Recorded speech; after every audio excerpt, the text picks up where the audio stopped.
Professor Middleton, thank you so much for joining us on the podcast this morning. I'm pleased to be here. So we've seen two major turbulence events in the past week. Is there something bigger going on here? No, I don't think so. The whole issue of turbulence is it's highly unpredictable, and it occurs because of basically the heat engine of the sun. The sun creates a lot of heat on the surface of the ocean, and that heat is transferred to the atmosphere and creates clouds. That is always going to be with us and is difficult to predict. Has there been more turbulence recorded in recent years than there was, say, 30 or 40 years ago? Or may or may not be the case if it's been recorded. Remember that these days everyone has phones, everyone has powerful equipment to record everything, whereas in the old days they didn't. So a lot of things that appear to happen more often now perhaps don't happen more often, or only just recorded as happening more often. Right, interesting. So basically what I'm hearing from you is that you've seen, we've had the Singapore Airlines incident last week. We've had now a Qatar Airlines incident in the last couple of days. Are you saying that this is no cause for alarm and just almost kind of part of air travel, but it's just being recorded more? Well, at the moment, we can talk about the possible influences of climate change a little later, but the Earth is warming fairly drastically in some ways, but in other ways, the impact on local turbulence, for example, is unlikely to even be measurable. Okay, so let's talk about that climate change idea. So the general principle is experts have come out and said, as climate change progresses, turbulence will become more frequent. I think that's true, but because there'll be more energy in the atmosphere. The whole point is with greater solar heating, you've got greater evaporation, and for people who want to know the technical stuff, once evaporation happens, the water vapour turns ultimately into droplets. When there's a change of phase from water vapour to droplets, there's a release of what's called latent heat, a release of a lot of heat, and that helps boil the clouds up or makes them look as though they're boiling upwards. And in fact, they are. The convective turbulence is going right up in the atmosphere to way above where normal airliners fly, particularly in the tropics. You were a commercial pilot yourself. Give me a sense of what it feels like as a pilot when there is an incident of turbulence. Well, I actually went into a thunderstorm inadvertently once way back in the 70s, and the sky gets a lot darker, the turbulence gets stronger. You have the autopilot on to try and help you keep the aircraft straight and level. The turbulence gets to the point where if you're not banging your head against the roof because the seatbelt is holding you down, you're banging your head inadvertently against the side of the cockpit. So when you get to that stage, you do a U-turn and go back on your reciprocal direction and get out of there as quickly as possible. That's the standard process.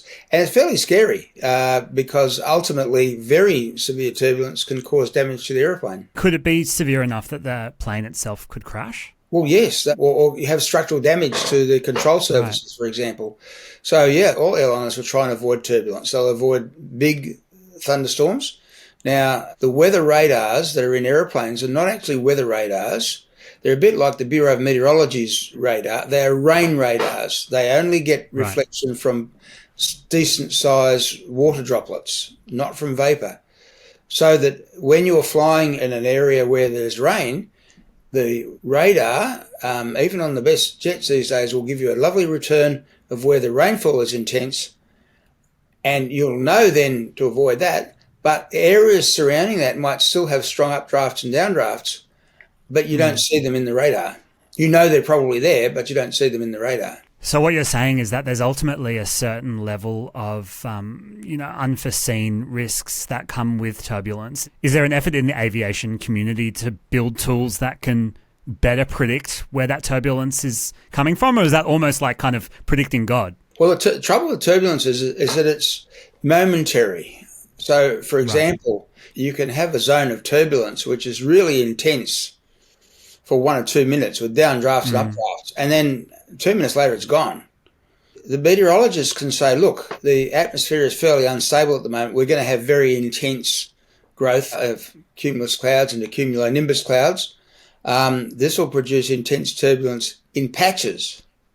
So we know it's going to happen. You don't know exactly where it is. So if you look at a smoke from a fire, you'll see that you get these billows of turbulence, and the billows of turbulence are hot air rising. But along with that hot air rising, you also get colder air from surrounding entering, say, into a cloud, and that colder air is denser and it sinks. So in a cloud where you've got very strong updrafts, you will also have clean, dry air come in from outside at higher levels, sinking through that cloud, creating a very strong downburst. That's really interesting. And I think ultimately a lot of our listeners at the moment are probably thinking about themselves and their own air travel and perhaps a holiday they've got coming up this year or next year.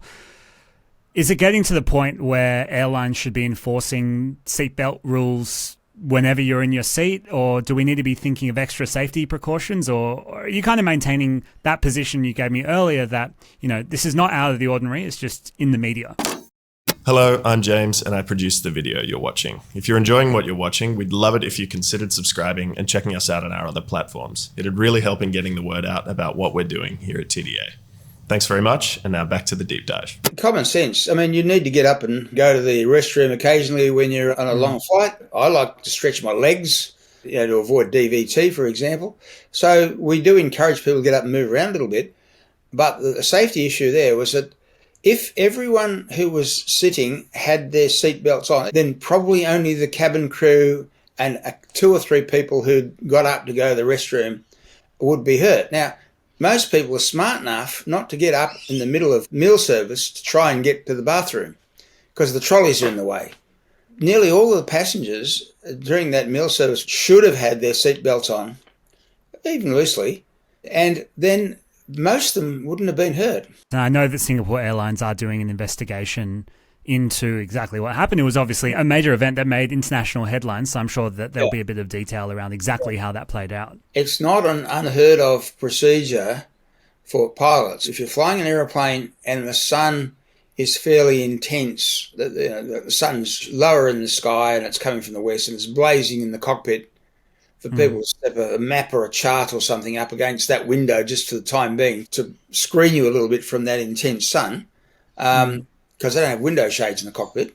But where you're going as a pilot, even if you're flying under instrument rules, most pilots still keep an eye out the window and see what's going on ahead. Maybe, Professor Middleton, to end, I think we'd all benefit from some reassuring words for somebody who's an expert in this sector. Why should people feel good about flying? Well, generally, it's the safest form of transport. All pilots of all airlines do a good job because, their own skin is on the line. The pilot is always the first to the scene of the accident, if there's an accident, right? And they do their best to fly safely. And people should be confident just to sit in an aeroplane, but do as they're told, get in their seat, put the seatbelt on, and enjoy the flight as best they can. I would fly the Singapore Airlines tomorrow as readily as I would have flown with them last week. They're no less safe than they were last week or any other airline. Good to hear from an expert who's dedicated his career to aviation. Professor Middleton, thank you so much for joining us. Thanks very much.